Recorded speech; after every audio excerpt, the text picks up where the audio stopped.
कुछ दिन बारिशों के थे, इसलिए बारिश में मम्मा चिड़िया के पकौड़े खूब बिकते हैं। शिमला के जंगल में चमेली कौवी अपने पति कड़कनाथ और बेटे कालू कौवे के साथ रहती थी।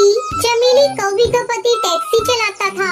एक दिन उसकी टैक्सी का एक्सीडेंट हो जाता है और चमेली के पति की मौत हो जाती है।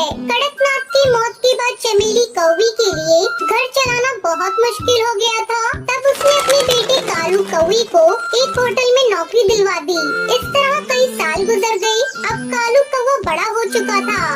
एक दिन चमेली कौवी भोजन देती हुई कहती है, बेटा, मैं बूढ़ी हो चुकी हूँ। जिंदगी कब साथ छोड़ दे कुछ पता नहीं। मुझे रात दिन तेरी चिंता सताती रहती है। मेरे मरने के बाद तेरा क्या होगा?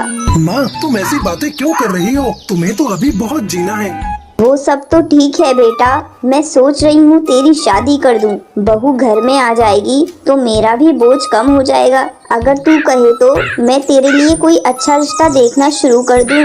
माँ, तुमने मेरी शादी करने का मन बना ही लिया है। तुम्हें मना करने वाला कौन होता हूँ? जो तुम्हें ठीक लगे वो करो। अगले दिन चमेली कौवी हरी तोती के पास जाती है। क्या बात है चमेली भाभी, आज मेरे घर आना कैसे हुआ? क्या बताऊं बहन, अपने कालू के लिए मैं एक अच्छा रिश्ता तलाश कर रही हूँ। तुम्हारी नजर में कोई अच्छा रिश्ता हो तो मुझे बताओ।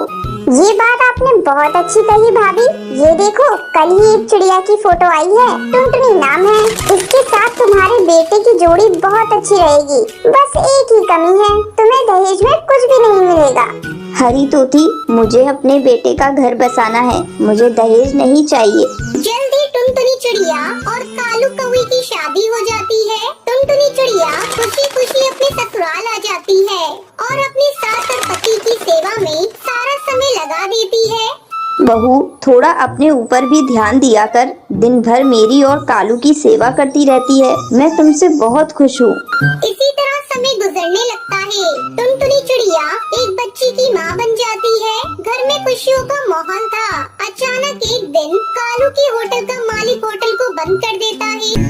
अब क्या होगा माँ? घर का खर्च कैसे चलेगा? मैं अपनी इस नन्ही सी बच्ची का पालन पोषण कैसे करूँगा? आप इतना मत घबराइए जी, इतना घबराएंगे तो कैसे काम चलेगा? हिम्मत रखिए, जल्दी ही आपको कोई नया काम मिल जाएगा।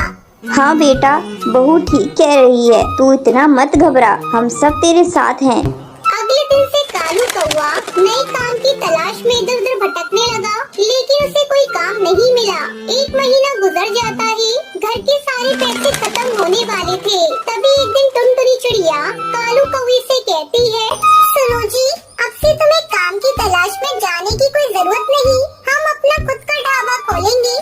तू पागल हो गई है क्या बहू? तुझे पता भी है ढाबा खोलने के लिए हमें एक दुकान किराए पर लेना होगा और अपने पास इतना पैसा भी नहीं है। अरे माँ जी, ढाबा खोलने के लिए दुकान की कोई जरूरत नहीं। ससुर जी की टैक्सी है ना, बहुत दिनों से गोदाम में पड़ी है। कालू जी आप जाइए और जाकर उसकी मरम्मत करवा कर ले आइए। हम लोग टैक्सी में ढाबा खोलेंगे और जंगल में घूम घूम कर अपना बनाया हुआ भोजन सस्ते दाम पर जंगल के पक्षियों को खिलाएंगे। अब कालू कौवे के टैक्सी ढाबे को देखकर कुछ पक्षी उसके ढाबे पर आते हैं। टुनटुनी चिड़िया कालू कौवा मिलकर बड़े प्यार से अपने टैक्सी ढाबा का बना हुआ भोजन उन पक्षियों को खिलाते हैं।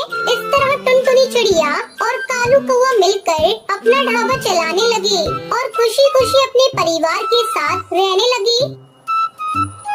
प्लीज इस कहानी को लाइक, अपने दोस्तों के साथ शेयर और चैनल को सब्सक्राइब करना बिल्कुल मत भूलना। आपका बहुत बहुत धन्यवाद।